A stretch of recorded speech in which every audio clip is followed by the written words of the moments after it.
4 vamos a fundamentar allí la enseñanza de este día, que hemos titulado Lo que significa esperar en Dios. ¿Quiénes están esperando en Dios aquí? Entonces estamos bien ubicados. Todo el que espera en Dios está bien ubicado. Gloria a Dios. Dice la palabra del Señor, Romanos 15:4.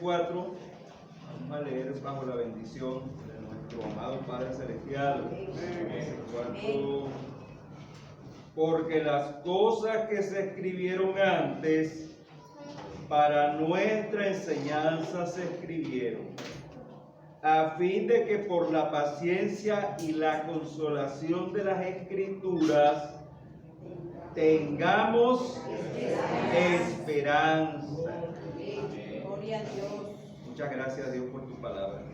Ilumínanos a todos y que seamos edificados con el conocimiento de ella. Elimina toda distracción, Dios, y permítenos ser bendecidos con tu palabra. En el nombre de tu Hijo amado Jesús. Amén. Bien, hermanos, lo que significa esperar en Dios. Sabemos que esperanza tiene que ver con el verbo esperar, aguardar, sobrellevar un tiempo de espera. Hay mucha gente, sobre todo hombres naturales, que no les gusta esperar. Y hay quienes lo dicen, a mí no me gusta esperar. Pero todo creyente, todo servidor del Señor, tiene por la palabra la comisión, el encargo y la responsabilidad de esperar. Amén. Muy claro este versículo que acabamos de leer. El propósito de la Escritura no es otro sino el de apuntar a la esperanza. Y allí el apóstol Pablo anuncia que estas cosas se escribieron mucho antes, ¿verdad? Se escribieron para que por la paciencia y la consolación de esas escrituras nosotros tengamos esa capacidad de esperar, tengamos esperanza. Hoy nosotros contamos con la revelación completa.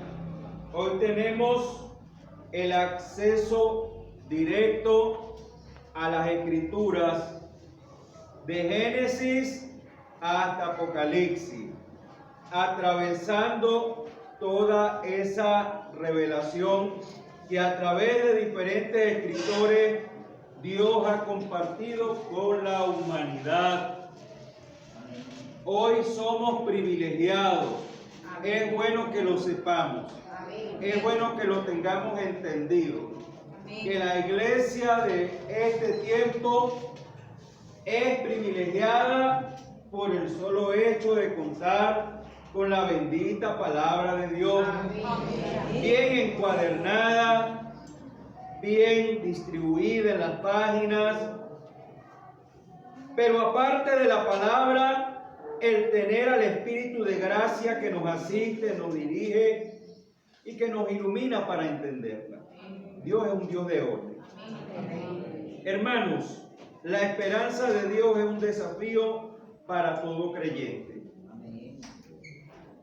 Todo el que cree en Dios está llamado a esperar.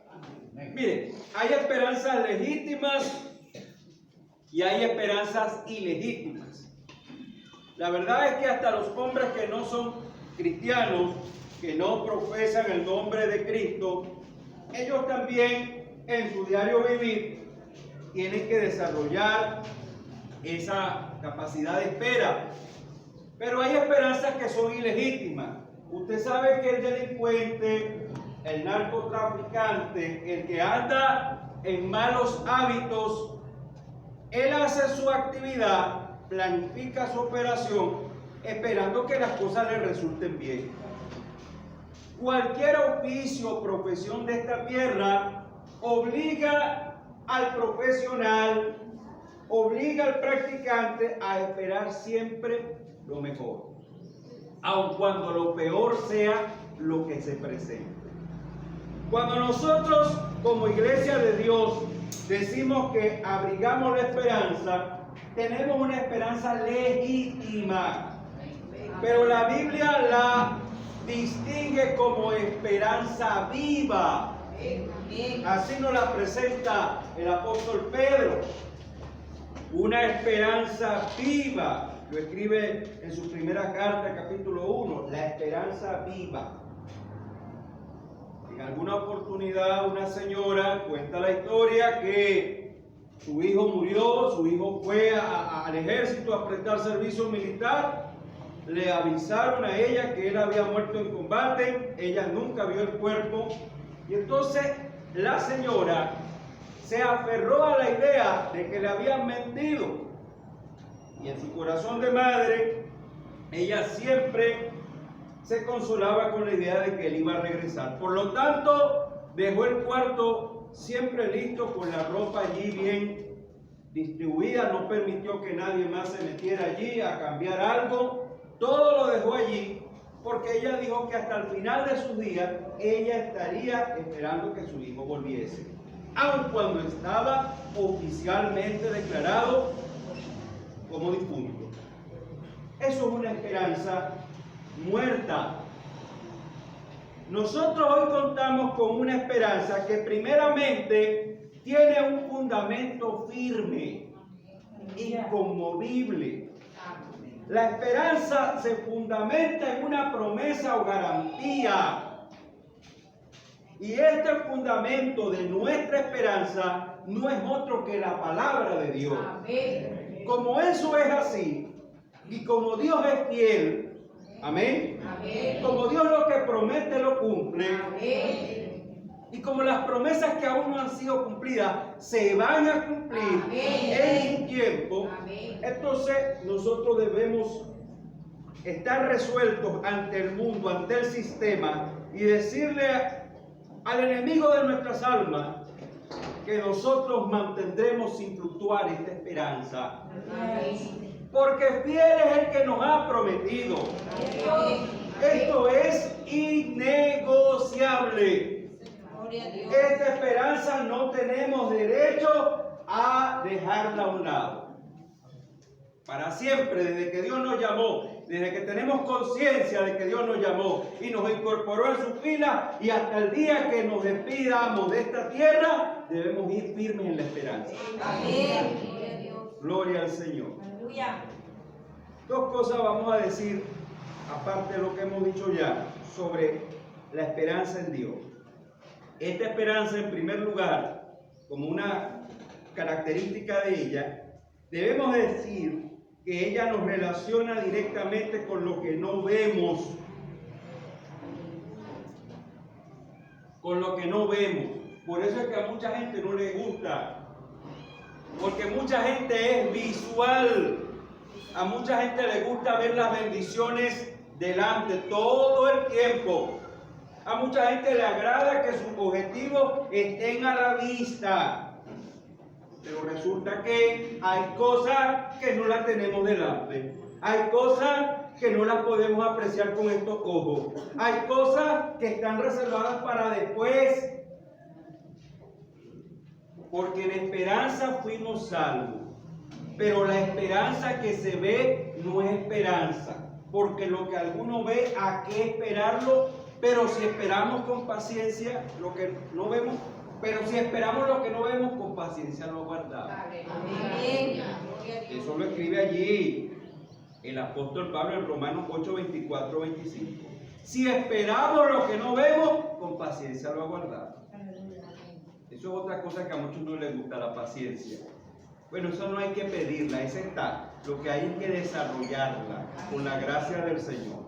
Entonces, no tenemos todas las cosas delante, y resulta que aparte de que no estamos viendo muchas veces los objetivos, tenemos que enfrentar ciertos obstáculos.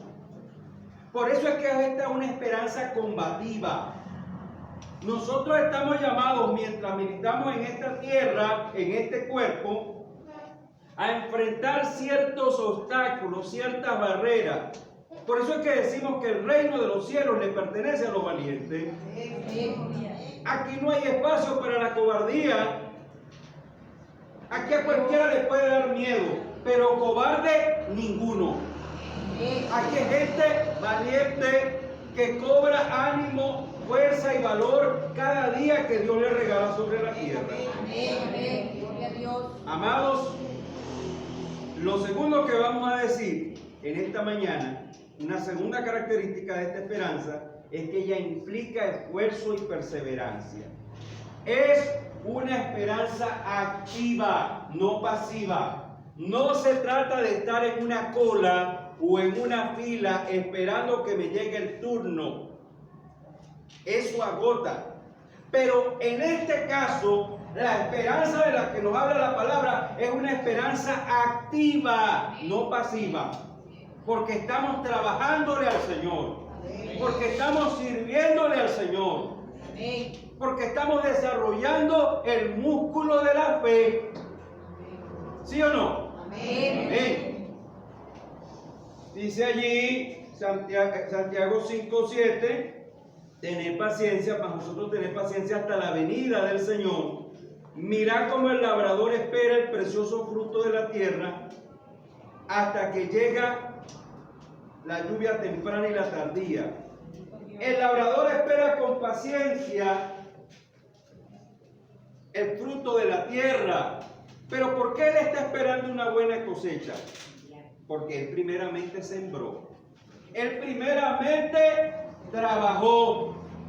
El terreno está apartado, lo preparó, colocó la semilla, se cercioró de sembrarlo bien, lo abonó y ahora espera que Dios en su gracia envíe de los cielos la lluvia en su tiempo. Habla de la temprana, habla de la tardía, pero todo llega en su momento. Nosotros en esta esperanza debemos esforzarnos y ser perseverantes. Mirando el ejemplo del labrador, el labrador ara con esperanza, trilla con esperanza, esperando recibir ese buen fruto. Bendito sea el Señor. Porque aquí este compromiso es de parte y parte. Una parte la hace Dios y hay otra parte que nos la deja a nosotros. De eso se trata la vida espiritual, la vida cristiana. Un compromiso de parte y parte.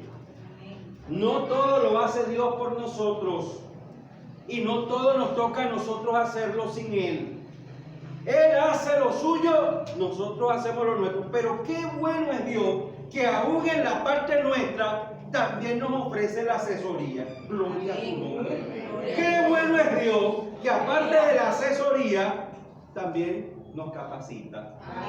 Y qué bueno es Dios que aparte de asesorarnos y capacitarnos nos acompaña. Ay, hermanos, aquí no hay derecho a fracasar. Aquí no hay derecho a fracasar. Nosotros vamos hacia adelante. Muchos dicen, hermano, yo tengo 20 años en el Evangelio. Otro dice, no, yo tengo 20 meses. Otro dice, ay, yo tengo apenas 20 días. Lo que le animo en el Señor, amado hermano, es que mire hacia adelante. Está bien, cuente los días, es una referencia. Pero lo que resta adelante es lo que debe ocuparnos ahora. Sí, hermano. Avanzar en el Señor, porque mucho trecho, mucho camino nos resta. Vamos hacia adelante con paciencia, porque es una carrera de paciencia. Es una carrera de paciencia, en tanto que la esperanza también avanza. Bendito y glorificado sea el nombre del Señor. Ahora, diciendo estas dos características, vamos a señalar que hay dos opciones. Quiero hoy compartir con la iglesia de Giovannici, por la palabra, dos alternativas que hoy tenemos por la palabra. ¿La de apresurarnos afanosamente o la de esperar pacientemente en Dios? Vamos a hablar primero de lo negativo. Vamos a hablar primero de lo que no debería suceder, pero que le ha sucedido a mucha gente. Bien, lo primero que va a pasar cuando nos apresuramos afanosamente, alejándonos del plan de Dios, lo primero que va a pasar, hermanos, que esto es perjudicial. Hay quienes piensan que un atajo nos acerca al objetivo. Aquí en el llano hay muchos atajos porque hay caminos que no están hechos. Lo va a hacer caminante caminando, ¿verdad? Un atajo para llegar más rápido. Pero en esta situación, los atajos o el apresurarnos por nuestra cuenta no nos aleja, no nos acerca. Más bien nos aleja, nos distancia del propósito. Dios nos ayude y que eso no sea así. Cuando eso sucede, malinterpretamos el propósito divino. Número 1, todo el que se apresura afanosamente llega a malinterpretar el plan de Dios. Voy a ir con un ejemplo bíblico y ustedes me acompañen. Porque para eso la gente trae la Biblia también, ¿verdad? Génesis 16, 1, 2. Vamos a ver qué le pasó a esta familia y a esta mujer. Génesis 16. Cuando nos apresuramos afanosamente, hermanos, nos alejamos, malinterpretando el propósito divino. Dice Génesis 16. Si quiere alguien me ayuda, por favor. Lea los primeros 2 versículos de Génesis 16. Por favor. Sarai, mujer de Abraham, no le daba hijos, y ella tenía una sierva egipcia que se llamaba Agar. Dijo entonces Sarai a Abraham: ya ves que Jehová me ha hecho estéril, te ruego pues que te llegues a mi sierva, quizás tendré hijo de ella. Y atendió Abraham al ruego de Sarai. Gracias, eso es hasta el 2. Atendió Abraham el ruego de su señora. Bien, hermanos, en el capítulo 15 de Génesis, un capítulo antes, se registra la promesa que Dios le había hecho a Abraham de que iba a ser padre de multitudes, padre de muchedumbre. Él pensaba constituir como heredero de su casa a un mayordomo suyo. Pero los pensamientos nuestros no son como los de Dios. Los pensamientos de Dios, los caminos de Dios son más altos que los nuestros, así como el cielo es más alto que la tierra. Amén. Capítulo 15 se le da la promesa. Y de seguro él compartió la buena nueva con su esposa. Pero en el capítulo 16, Sarai, y la hermana lo ha leído, viendo que era estéril, viendo que no concebía, y ella llega al punto de decir que Dios la hizo así, le sugiere a su esposo que se llegue a su sierva egipcia Agar, para que a través de ella tuvieran descendencia. Una costumbre que por supuesto no se entiende aquí en Venezuela, pero ustedes saben que son costumbres y tradiciones en estos pueblos. Resulta que se malinterpretó el propósito divino. Hay gente que conoce el propósito, que conoce la palabra de Dios porque se le ha instruido, se le ha dicho, se le ha predicado, y todavía hay una tendencia a malinterpretar. La gente se convierte en un mal exégeta, en un mal intérprete. Ayúdenos Dios y nos dé iluminación para entender e interpretar lo que se nos dice. Amén. Amén. Amén. Amén.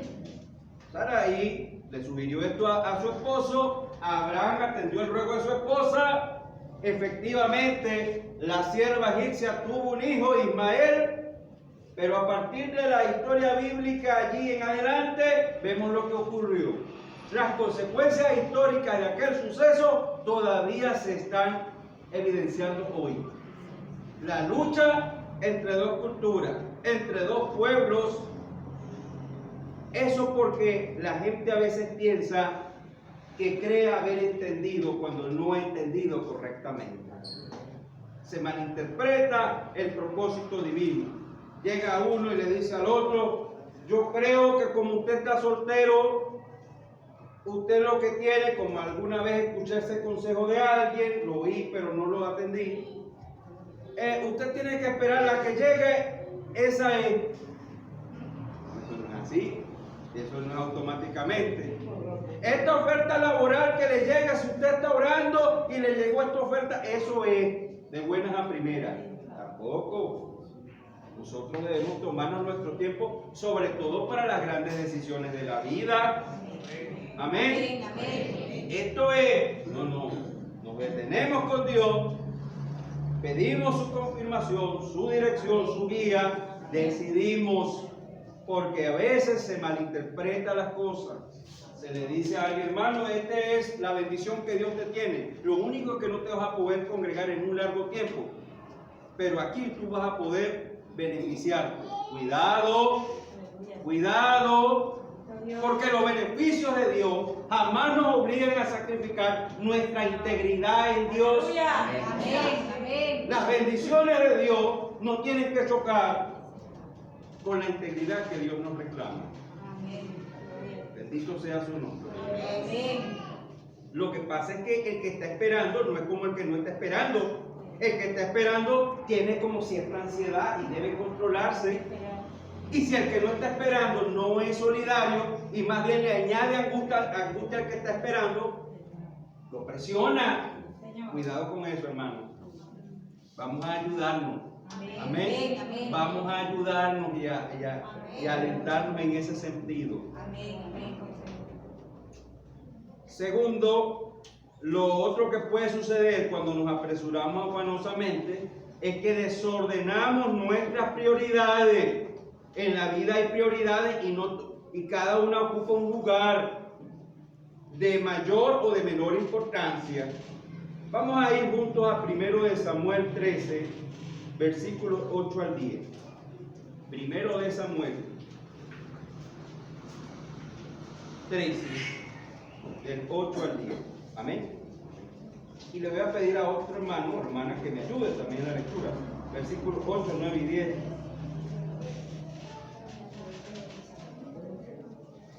1 de Samuel 13, versículos 8, 9 y 10.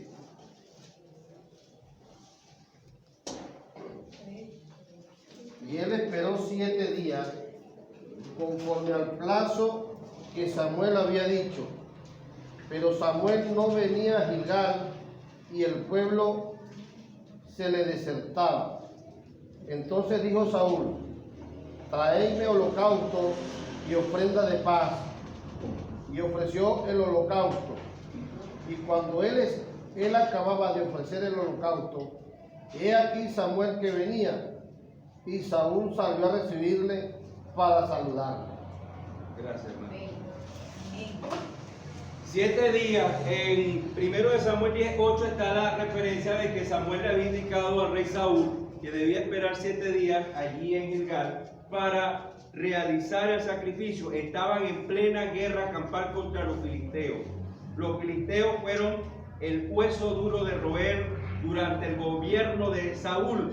Saúl había vencido a otras tribus, a otros pueblos paganos, pero con los filisteos jamás pudo. De hecho, muere luchando contra ellos. Ahora bien, había atendido Saúl la instrucción de Samuel en parte. Esperó los 7 días, pero no podía esperar un rato, no podía esperar una hora, no podía esperar un poquito más. Tanto nadó y al final se murió llegando a la orilla. Eso le ocurrió al rey Saúl. Y aquí hay algo que es cumbre, que es determinante. Es que cuando él le toca dar explicaciones a Samuel, él manifiesta que el pueblo se le desertaba, que el pueblo estaba inquieto, que el pueblo estaba desesperado. Así como Abraham oyó y atendió el ruego de Sarai, a este rey Saúl le pasó que él se dejó distraer, se dejó convencer, se dejó zarandear por el murmullo de la gente. Por eso es que hay que saber dónde se está parado. hay que saber la posición que Dios nos da. Esperar en Dios es esperar en la posición que Dios nos ha señalado. Esas son nuestras coordenadas. Esas son nuestras coordenadas. Esa es nuestra ubicación. Bueno, hermanos, ya sabemos lo que Samuel le dijo y lo que vino después. El reino de Saúl no fue duradero. Porque es que más vale la obediencia que el sacrificio. Él presentó el holocausto. Él se adelantó porque él no era sacerdote, él era rey, él no podía atribuirse esas funciones que no le tocaban. El único que es rey y sacerdote es el que nosotros servimos y adoramos y que está en medio nuestro hoy. Bendito sea el nombre del Señor. Pero este rey cometió aquella debilidad porque desordenó sus prioridades. ¿Qué es lo más importante para uno? ¿Cuál es la prioridad más grande para uno? Hermano, no todo tiene el mismo peso en la vida. Hay unas cosas más importantes que otras. El Señor le da al hombre la capacidad de ordenarse y que tenga siempre esa escala de prioridades para que a la hora de tomar decisiones en la vida las tome bien. No se equivoque. Por ahí dicen, no, es que uno tiene que equivocarse para aprender. Mentira. El que esté firme, mire que no caiga. Mentira. ¿Quién dijo que uno está obligado a enlodarse en el barro para saber que eso ensucia? Mentira. Dios quiere que seamos firmes, que estemos firmes, que avancemos bien. Que Dios en su misericordia permite al que se equivocó enmendarse, eso es otra cosa. Porque este es el evangelio de la gracia, de las oportunidades. Dios reivindica a la gente. Y lo tercero que puede ocurrir cuando alguien se afana, cuando alguien decide tomar un atajo, es que se le va a desvirtuar la conducta. Se le va a desvirtuar la conducta. Vayamos juntos a Éxodo 32.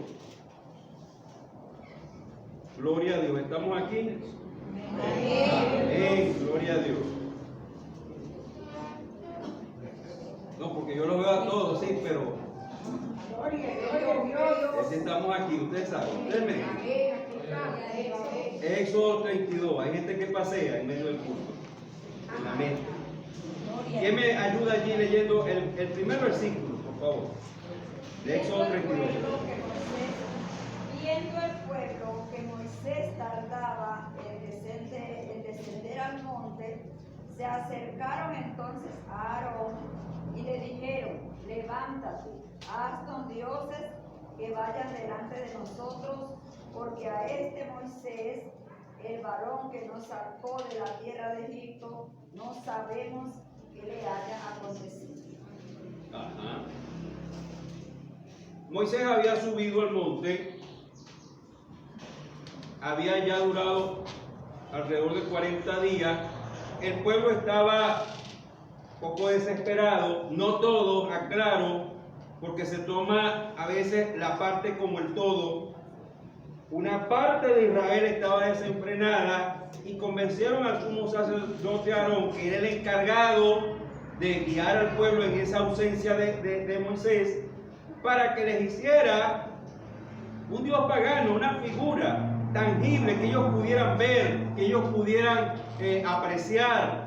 Hicieron un becerro de oro con las mismas joyas y prendas que ellos portaban, porque el argumento de ellos era: no sabemos qué le ocurrió a Moisés.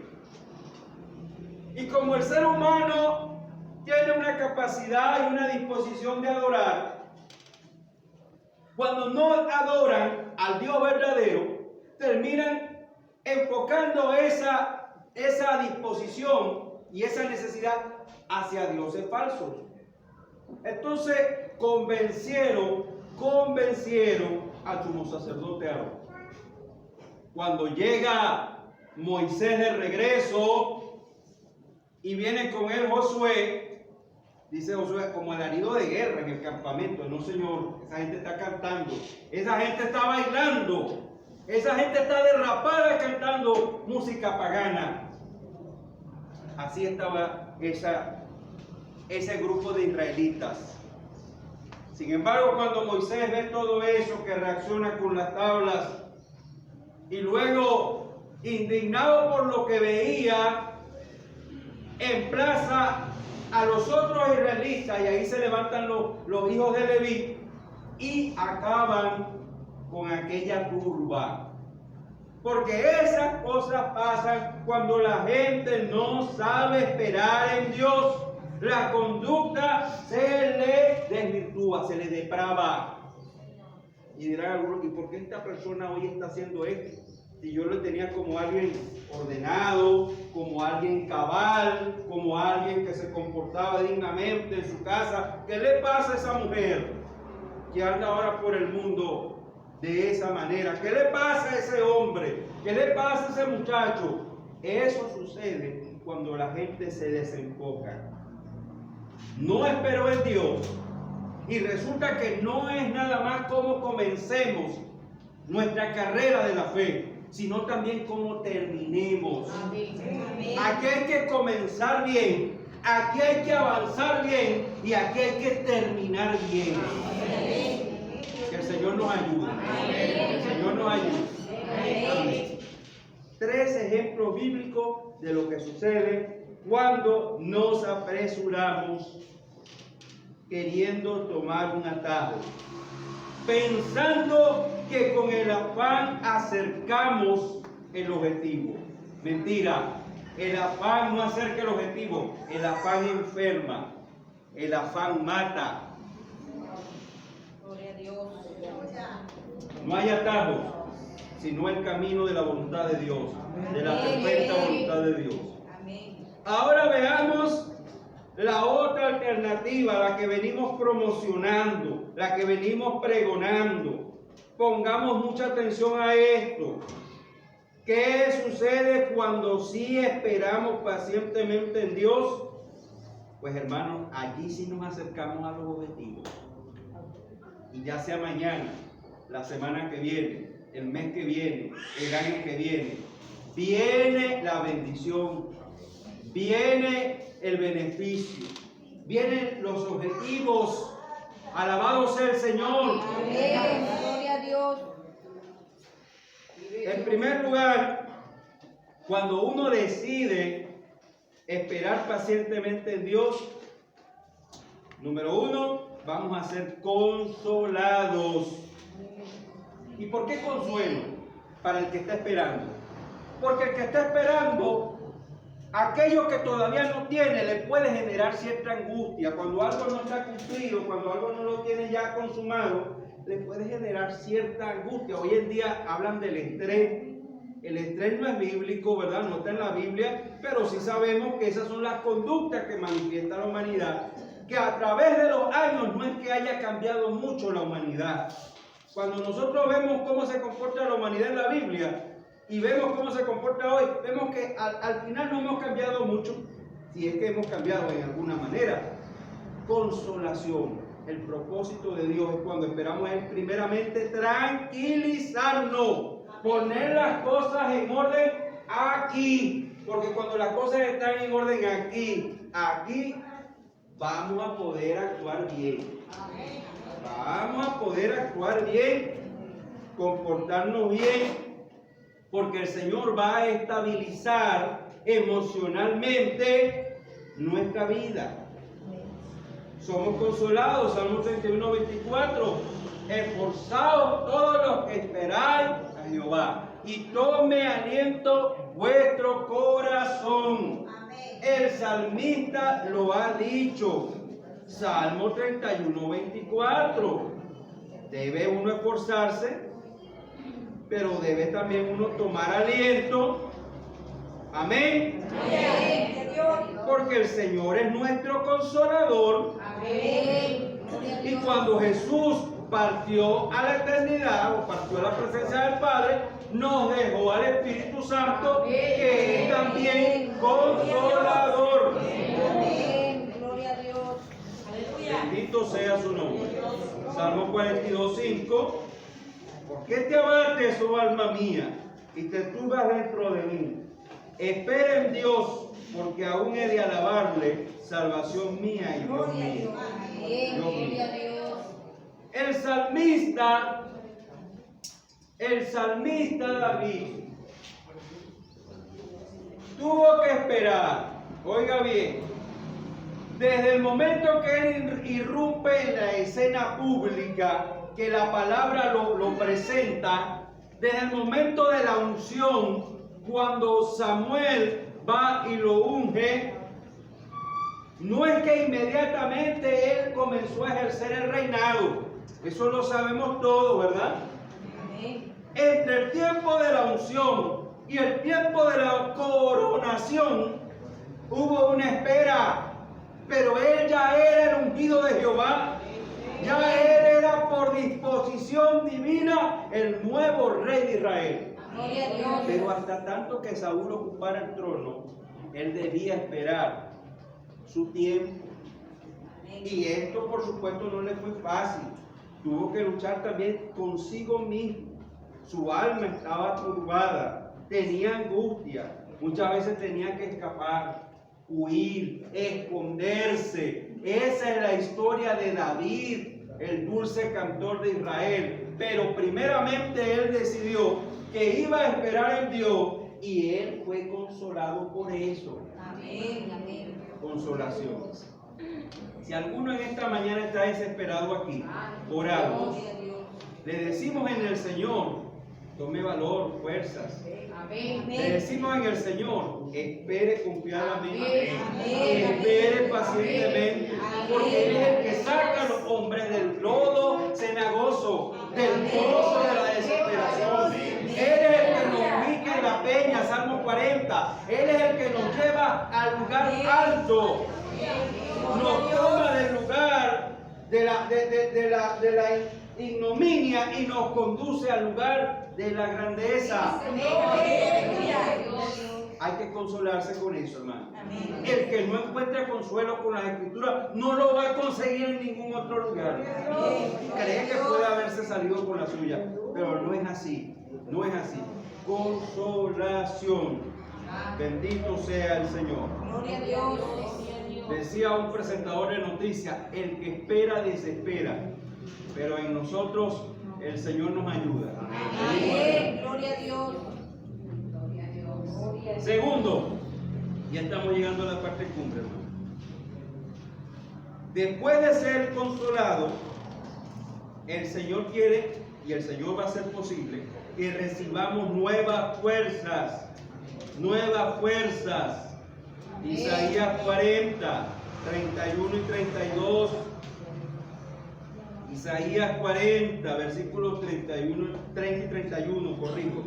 30 y 31. Los muchachos se fatigan y se cansan. Los jóvenes flaquean y caen. Pero los que esperan a Jehová tendrán nueva fuerza. Levantarán alas como las águilas. Correrán. No se cansarán. Caminarán y no se fatigarán. Dios, que le dio a las águilas la capacidad natural de renovarse, es el mismo que le da la capacidad espiritual a los creyentes de renovarse. Tenemos ese ejemplo en la naturaleza. El águila renueva el pico, las pezuñas, las plumas y sale después renovado, hermoso, esplendoroso, remontando las alturas. Eso sucede en el mundo natural y en el mundo espiritual. Eso también ocurre con los hombres y las mujeres que esperan en el Señor. Remontan las alturas cuando otros dicen, y esa no estaba acabado. Esa no estaba vencida y esa no estaba derribada. Derribado sí, pero no destruido. Porque nosotros en el Señor sacamos fuerza de debilidad. Alabado sea su nombre. Se preguntan quién es este, el ave fénix. No, ningún ave fénix, porque nosotros no estamos con la mitología. Nosotros estamos con la palabra de Dios. Nosotros somos sencillamente personas donde la gloria de Dios se manifiesta. Y su poder se perfeccione en la debilidad de los hombres. Amén. Glorificado sea el Señor. Gloria a Dios. Y nosotros que hemos enfrentado, que hemos visto el final de un siglo y hemos visto el comienzo de otro siglo, eso no le ha pasado a mucha gente que ha desfilado por esta tierra. Nosotros somos una generación que ha visto 2 siglos, 2 milenios. Amén. Nosotros hemos vivido en las horas más duras de Venezuela en su historia republicana. Y aquí estamos, porque el Señor en su gracia nos ha mantenido. Pasó la pandemia y efectivamente trajo dolor, llegó a tocarnos, a alcanzarnos de alguna manera. Pero aquí estamos los que el Señor en su gracia ha querido que estemos. Nos va a ayudar para que vayamos logrando todo lo que está en su programación. Todos los días digo, como muchos dicen, Venezuela se acabó. Nosotros no debemos hablar así por una sencilla razón. No es confianza por la gente que está en Miraflores, no, sino que nosotros pertenecemos a un Dios más fiel. Nosotros, aleluya, cuando hablamos así, Él puede emplazarnos y decir, ¿y dónde quedo yo? ¿Y dónde me tienen a mí? Pues Dios gobierna, Dios manda, Dios señorea. Y si las fuerzas a nosotros se nos acaban, hay buenas noticias. Porque cuando los hombres terminan con sus propias fuerzas, deben comenzar a luchar con las fuerzas de Dios, con las fuerzas que nos da el Señor. Así que hay que aprender a hablar, hermanos. Hay que aprender a pensar. Tantos años en el Evangelio y todavía no hemos aprendido, pues podemos hacerlo. Pues podemos hacerlo. Las nuevas fuerzas. Porque no solamente es ser consolado, hermano, es que también hay que accionar con fuerza. Se me acabaron, predicador. Dios le puede dar nuevas fuerzas. Dependemos de un trono de gracia que está disponible para nosotros. Y ese oportuno socorro está garantizado. ¿Qué le pasa a muchos que están por allí atribulados en la esperanza, sin poder proseguir, sin poder ser eficientes? Es porque no se apropian de lo que el Señor les está brindando. Y es hora ya, es tiempo ya de que nosotros echemos mano, no solo de la vida eterna, sino de los recursos extraordinarios que el Señor nos quiere dar. Y finalmente, aparte de ser consolado y recibir nueva fuerza para el trabajo que Dios nos tiene encomendado, lo último que va a ocurrir es que vamos a alcanzar los objetivos, vamos a alcanzar las promesas. Las promesas no es solo para que las recibamos, las promesas es también para que veamos el cumplimiento y lo disfrutemos. Hebreos 6:12. Hebreos 6:12. A fin de que no os hagáis perezosos. Pero voy a leer el 11, permiso. Pero deseamos que cada uno de vosotros muestre la misma solicitud hasta el fin, para plena certeza de la esperanza, a fin de que no os hagáis perezosos, sino imitadores de aquellos que por la fe y la paciencia heredan las promesas. Hermanos, tenemos un llamado de Dios. Tenemos una palabra del Señor, su palabra que nos emplaza y nos invita a creer en Él y avanzar hacia las promesas, hacia los objetivos. Hay promesas espirituales que están reservadas en los cielos. Hacia allá vamos, allá está lo perfecto. Allá está lo perfecto. Pero también hay otras promesas del Señor que también están disponibles para disfrutarlas en el tiempo futuro, aquí mientras estemos en la tierra. Porque nosotros predicamos de cielo nuevo y tierra nueva, pero también debemos estar conscientes de que si el Señor en su soberanía decide mantener a la iglesia 20, 30 años más sobre la tierra, ¿qué va a hacer esta generación que está trabajando hoy en esta iglesia? ¿Qué vamos a hacer nosotros cruzarnos de brazos, disfrutando solamente lo que otras generaciones lucharon para nosotros. Nosotros debemos pensar que si el Señor nos mantiene mucho más tiempo en esta tierra, nuestros hijos, nuestros nietos, todos aquellos a los que podamos beneficiar, debemos hacerlo. Debemos hacerlo. En un tiempo cuando mucha gente ha apartado su mirada de la Biblia, cuando mucha gente prefiere otras opciones, esta iglesia y este ministerio debe estar unido con todos los hombres y mujeres que Dios tiene alrededor del mundo, enfocados en la palabra de Dios como el fundamento firme de su fe y de su esperanza. Y yo les puedo decir, somos muchos todavía, quedamos muchos, porque Dios en su gracia nos ha preservado. Que el Señor nos ayude hoy, que el Señor nos guarde hoy. El enemigo de nuestras almas quiere, y con esto concluyo, que nuestras necesidades presentes nos traigan aflicción.